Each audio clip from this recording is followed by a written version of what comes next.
This bicycle has a emotional value for me. Hi, my name is Saurabh Gupta, and I'm an accidental environmentalist.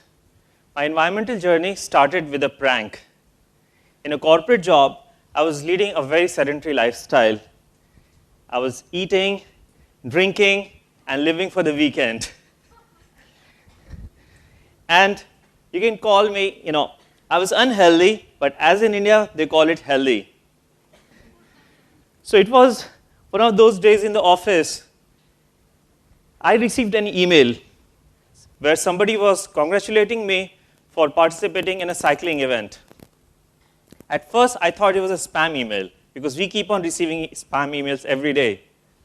As I was about to hit the delete button, I saw another email coming. Then there were more emails. I figured out these emails were coming from my friends in the office, my coworkers, who were congratulating me because I dared to participate in something so hard that was a cyclothon. We couldn't imagine I would not take much walks in the office, and here I was ready to go into cyclothon. Now the matter was official, so I decided to take up the challenge. As you can imagine, I lost the race. But this cyclothon also brought about lots of change in my lifestyle. Now that I had a bicycle and I was losing weight, I decided to go everywhere on the bicycle.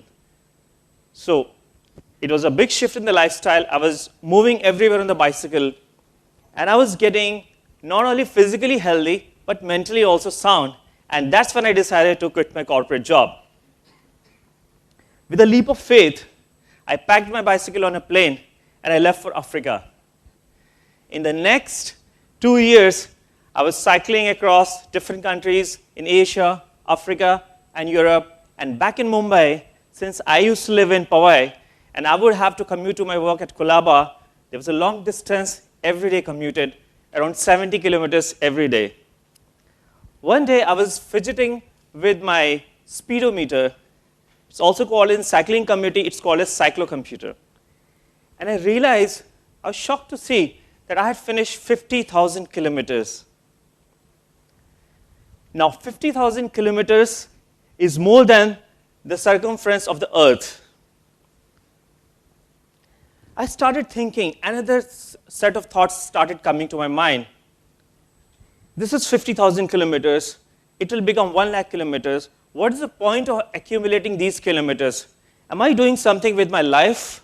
Am I making any kind of sustainable impact on this planet or rest of the world?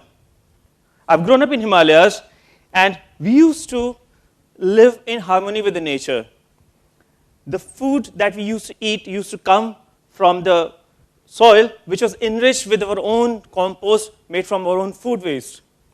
The air we breathe and the water we used to drink from the nearby stream and the food that we used to eat was the natural medicine for us. We were taking, as much as we were taking from the nature, we were giving back also to the nature. Now moving to the cities like Mumbai, I realized life is so different. Here, we are just taking from the nature, we're not giving back. It's like one-way street.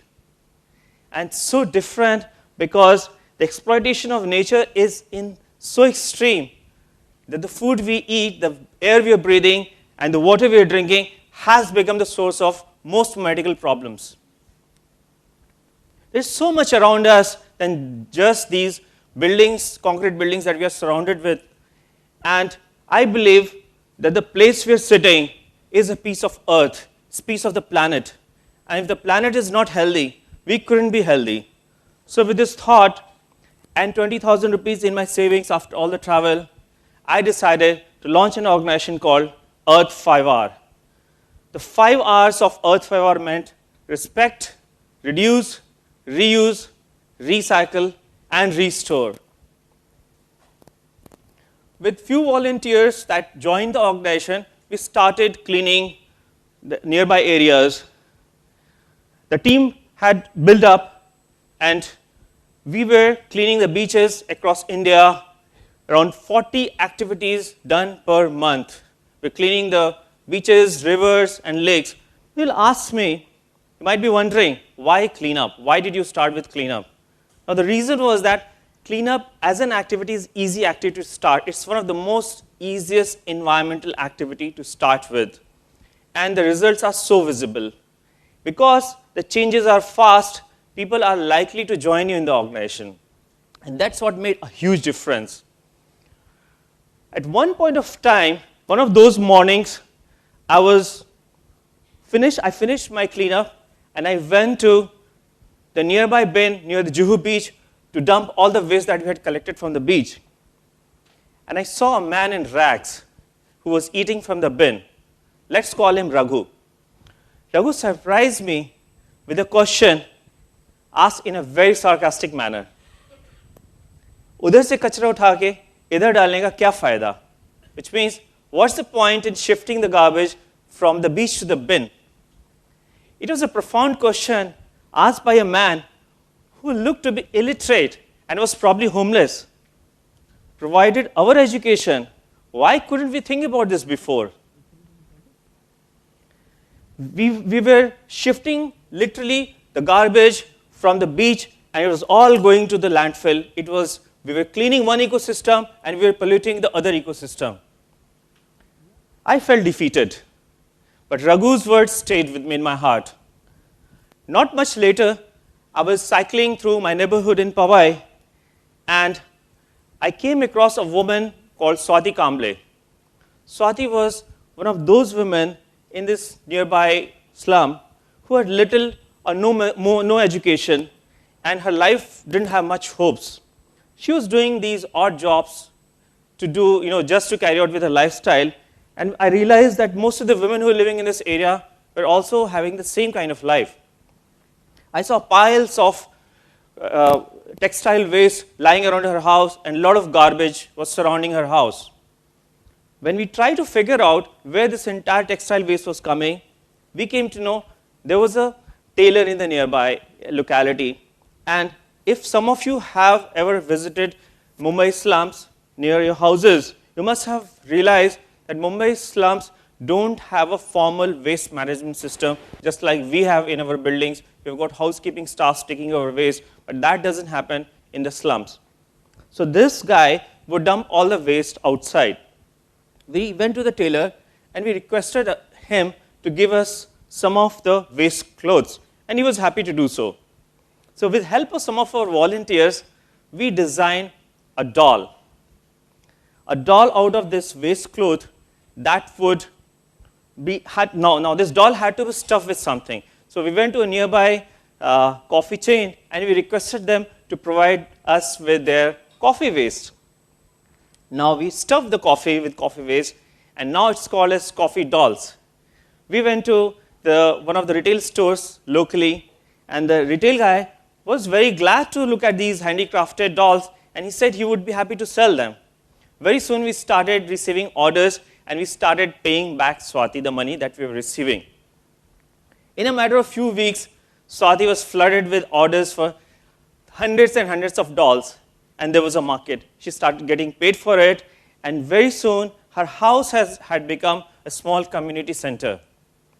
In a matter of time, the entire stretch of this slum area, hundreds of women were making coffee dolls. After 1 year, Swati earned enough money to buying a sewing machine, and now she's employed other women, and now in her own community, she's known as social entrepreneur and an artist. You can see Swati looks very, very happy with her own dolls. That's her own creation. Stories of people like Swati and Raghu have got important message for the rest of the world.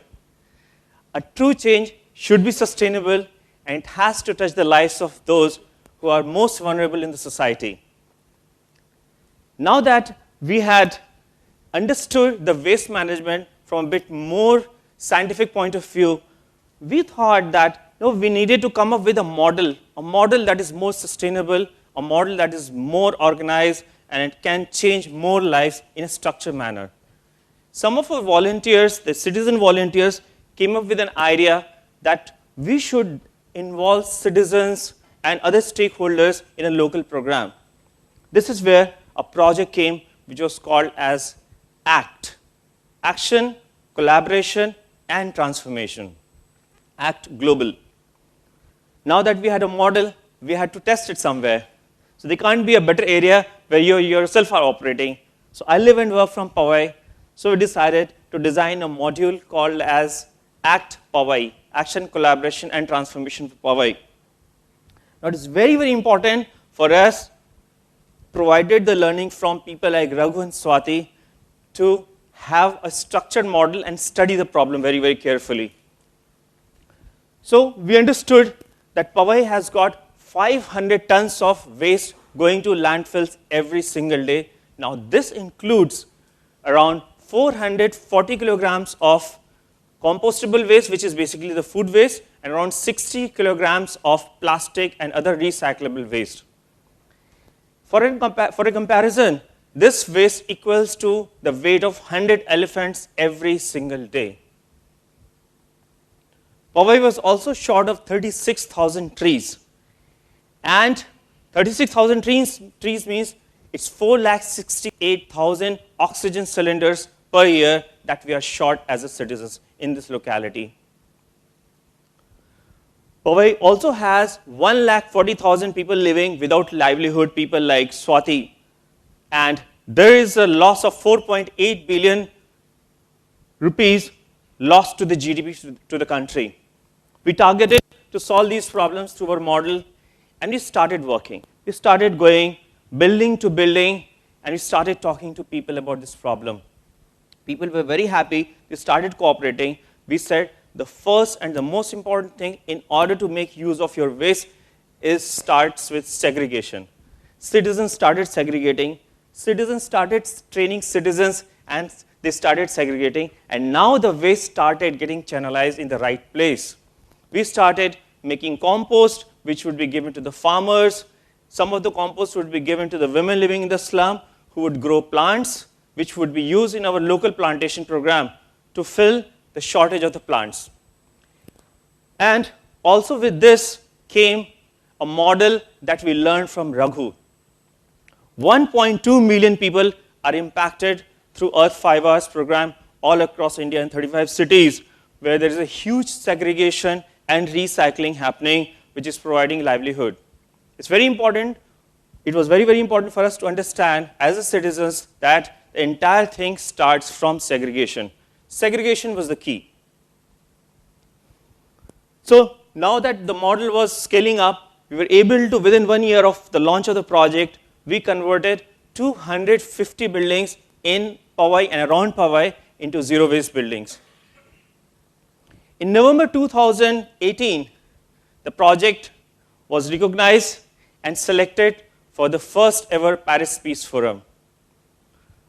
Earth 5 Hours ACT project was one of those 900 projects worldwide screened, and only 121 projects were selected, out of which ACT project was the only citizen-led sustainability initiative from the entire world. It gave us immense opportunity to network with global change makers. The project was showcased to 70 heads of nations. And we got invited. We got invited from people directly, like Carlos, the president of Costa Rica, and there were so many presidents who were so humbled by this entire, the power of the citizens. They invited us to start the project in their own countries. Now we will have those versions like ACT Costa Rica and ACT Fiji and ACT Paris. So Paris Peace Forum brought us incredible visibility and has been a very, very strong platform for Earth 5 Hour to showcase this to the entire world. Now I would like to take 2 minutes of your time to show you a small video about ACT Powai.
Before I leave, I would like you to do a 30-second exercise.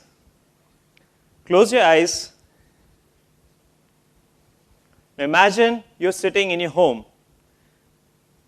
Now draw a 3-kilometer radius around your house.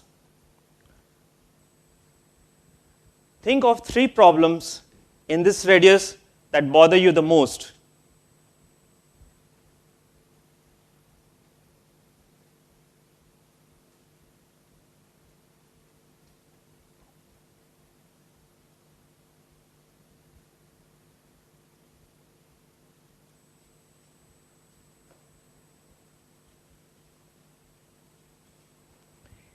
Open your eyes.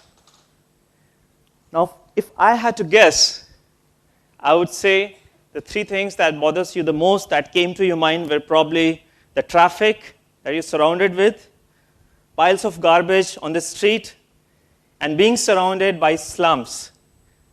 Now imagine yourself on a weekend. What do you see yourself doing? What if you could take out 1 hour of your time on your weekend and do something about things that bother you entire week?